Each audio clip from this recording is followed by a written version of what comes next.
And the king was troubled, and went up to the upper chamber of the gate and wept. And thus he said as he went, O my son Absalom, my son Absalom, who would give my death instead of you, I instead of you, O Absalom, my son, my son. And it was told Joab, saying, Behold, the king is weeping and mourning for Absalom. And the deliverance in that day turned into mourning for all the people. For the people heard in that day, saying, The king is grieving for his son. And the people kept stealing away in that day to enter into the city, as people steal away who are ashamed when they flee in battle.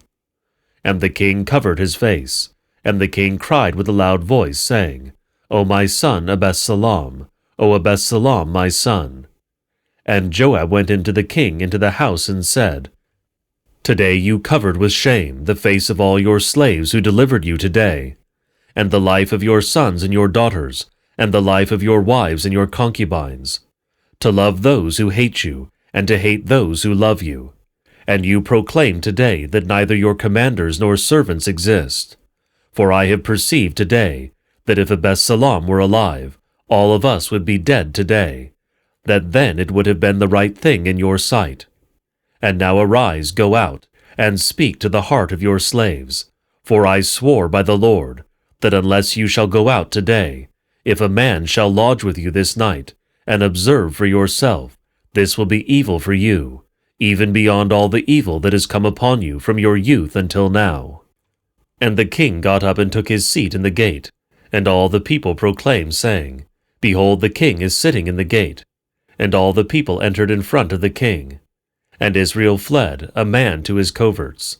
And all the people were disputing among all the tribes of Israel, saying, King David rescued us from all our enemies, and he delivered us from the hand of Aliphiles.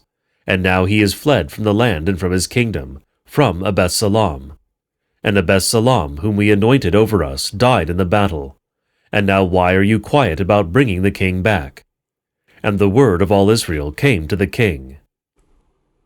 And King David sent to Zadok and to Abiathar the priest, saying, Speak to the elders of Judah, saying, Why are you the last to bring the king back to his house?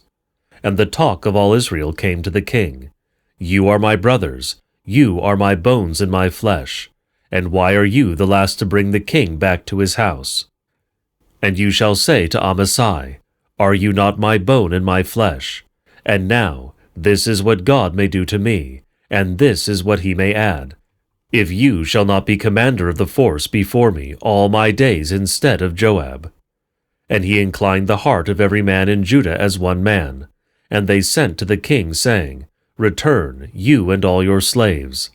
And the king returned and came as far as the Jordan, and men of Judah came to Galgala to go to meet the king, to bring the king over the Jordan. And Shimei, son of Gerah, son of the Yemeni, from Baurim, hurried and went down with a man of Judah to meet King David. And 1,000 men were with him from Benjamin and Seba, the lad of the house of Saul, and his 15 sons with him, and his 20 slaves with him, and they made straight towards the Jordan before the king, and ministering the ministry to bring over the king, and the crossing crossed over to raise up the household of the king, and to do what was right in his sight.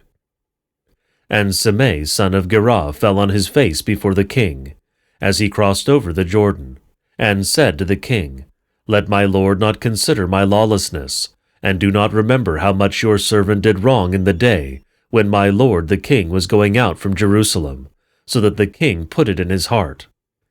For your slave knew that I sinned, and behold, I came today, first of all the house of Joseph, to go down to meet my lord the king. And Abessa, son of Saruiah, answered and said, Shall not Shimei be put to death for this, because he cursed the Lord's anointed? And David said, What have I to do with you, O sons of Saruiah, that you become treacherous to me today? Today no man from Israel shall be put to death, for I do not know whether I am king today over Israel.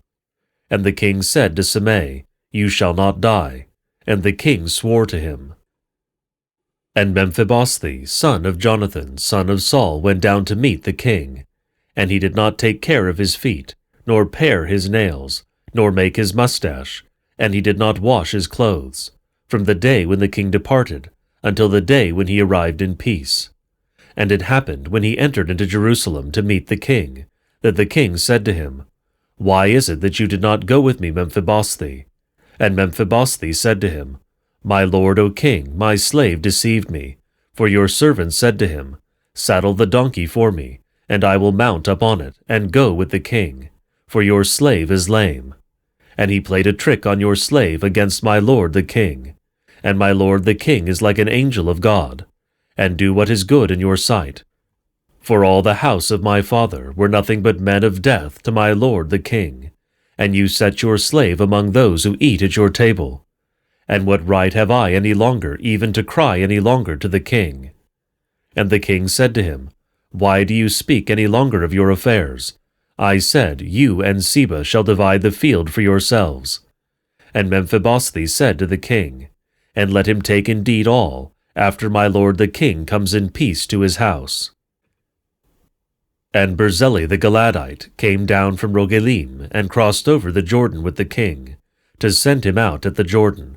And Barzillai was a very elderly man, a son of 80 years, and he supported the king while he lived in Mahanaim, for he was a very great man. And the king said to Barzillai, You shall cross over with me, and I will support your old age with me in Jerusalem. And Barzillai said to the king, How many are the days of the years of my life, that I shall go up with the king to Jerusalem? Today I am a son of 80 years. I shall not discern between good and evil, shall I? Or will your slave taste any longer what I shall eat or drink? Or shall I hear any longer the voice of singing men and singing women? Why will your slave be a burden any longer on my lord the king? Your slave will cross over the Jordan a little with the king. And why does the king recompense me this reward? Do let your slave stay put, and I shall die in my city, near the tomb of my father and my mother. And behold, your slave Hamam will cross over with my lord the king, and do for him what is good in your sight. And the king said, Let Hamam cross over with me, and I will do for him what is good in your sight, and all that you shall choose in my power I will do for you. And all the people crossed over the Jordan, and the king crossed over, and the king kissed Barzillai and blessed him, and he returned to his own place. And the king crossed over to Galgala, and Hamam crossed over with him, and all the people of Judah were crossing over with the king, and indeed half of the people of Israel. And behold, every man of Israel came to the king, and they said to the king, Why is it that our brothers, man of Judah, stole you away and brought the king and his household over the Jordan, and all David's men with him? And every man of Judah answered a man of Israel and said, Because the king is near to me. And why were you thus angry concerning this matter? In eating we did not eat from the king, did we? Or did he give us a gift, or lift a burden for us? And a man of Israel answered the man of Judah and said, I have 10 hands in the king, and I am firstborn rather than you, and indeed in David I am over you. And why is this that you despised me? And was my word not reckoned first to me, to bring the king back to me? And the word of the man of Judah grew harder than the word of the man of Israel. And one nicknamed a lawless son was there, and his name was Sabi, son of Bachori, the Yemeni man. And he trumpeted with the horn and said, We have no portion in David, and we have no inheritance in the son of Jesse, a man to your coverts, O Israel. And every man of Israel went up from behind David after Sabi, son of Bachori, and man of Judah adhered to their king from the Jordan even to Jerusalem. And David entered into his house in Jerusalem, and the king took the 10 women, his concubines, whom he left to keep the house, and gave them over into a house under guard, and supported them, but did not go into them. And they were shut up until the day of their death, living as widows. And the king said to Amasai, Call the man of Judah to me for 3 days, and stand here yourself. And Amasai went to call Judah, and he delayed beyond the set time that David appointed for him. And David said to Abessa, Now Sabi, son of Bachori, will do us more harm than Absalom, and now take with yourself the servants of your lord, and pursue closely after him, lest he find strong cities for himself, and will overshadow our eyes. And there went out after him the men of Joab, and Kerethi, and Phelethi, and all the powerful men. And they went out from Jerusalem to pursue after Sabi son of Bochori. And they were beside the great stone that is in Gabaon. And Amasai went in before them. And Joab was wearing a woolen cloak as his garment, and over it he was wearing a dagger fastened at his waist in its sheath. And the dagger came out and fell. And Joab said to Amasai, Are you in good health, brother? And the right hand of Joab took hold of the beard of Amasai to kiss him. And Amasai did not guard himself against the dagger that was in the hand of Joab. And Joab struck him with it in the muscles of the loins, and his entrails poured out on the ground. And he did not do it to him a second time, and he died. And Joab and Abessa his brother pursued after Sabi son of Bochori. And a man from the lads of Joab stood over him and said, Who is it that likes Joab, and who belongs to David after Joab? And Amasai was drenched in his blood in the middle of the path. And the man saw that all the people had stopped, and he turned Amasai away from the path into a field and threw a garment over him, inasmuch as he saw all who came by him standing still. And when he proceeded off the path, every man of Israel passed on after Joab, to pursue after Sabi son of Bochori.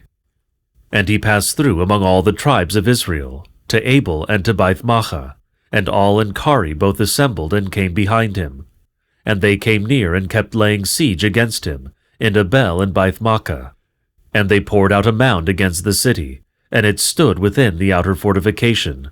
And all the people who were with Joab were intending to throw down the wall. And a wise woman shouted from the wall and said, Listen, listen, do say to Joab, Come over here, and I will speak to him. And he came near to her, and the woman said, Are you Joab? And he said, I am. And she said to him, Listen to the words of your slave. And Joab said, I am listening, I am. And she said, saying, A saying they spoke at first, saying, When inquired of, one was inquired of in Abel. And in Dan, if they had abandoned what the faithful of Israel had established, when inquiring they shall inquire in Abel, and likewise if they had abandoned it. I am a peaceful one of the supports of Israel, but you seek to put to death a city and a mother city in Israel. Why do you drown the Lord's inheritance? And Joab answered and said, Be gracious to me, if I shall drown and if I shall destroy. This is not the reason, for there is a man from Mount Ephraim, Sabi son of Bochori is his name, and he lifted up his hand against King David. Give him alone up to me, and I will depart from upon the city. And the woman said to Joab, Behold, his head shall be thrown to you through the wall. And the woman went in to all the people, and spoke to all the city in her wisdom. And she removed the head of Sabi son of Bochori, and threw it to Joab. And he trumpeted with a horn, and they were dispersed from the city, a man to his coverts. And Joab returned to Jerusalem to the king. And Joab was engaged with the entire force of Israel. And Benaiah son of Jodai was over Kerethi and over Phelethi. And Adoniram was over the tribute. And Josaphat son of Achiluth was doing the recording. And Susa was secretary. And Zadok and Abiathar were priests. And indeed Eras the Jareen was David's priest. And there was a famine in the days of David for 3 years, year next to year. And David sought the face of the Lord. And the Lord said, There is an injustice upon Saul and upon his house, because he put to death by a death of blood, on account of which he put to death the Gabaonites. And King David called the Gabaonites and spoke to them. And the Gabaonites are not sons of Israel, but only from the remnant of the Amorite.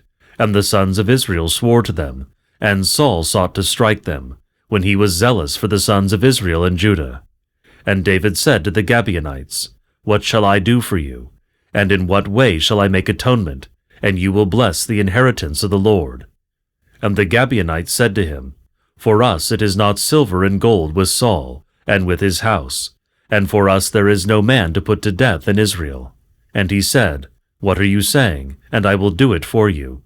And they said to the king, The man brought an end upon us, and he who deceived in order to utterly destroy us persecuted us. Let us do away with him, so he has no stand within any boundary of Israel. Let one hand over to us 7 men from his sons, and let us hang them in the sun for the Lord in Gabaon of Saul, elect ones of the Lord. And the king said, I will hand them over.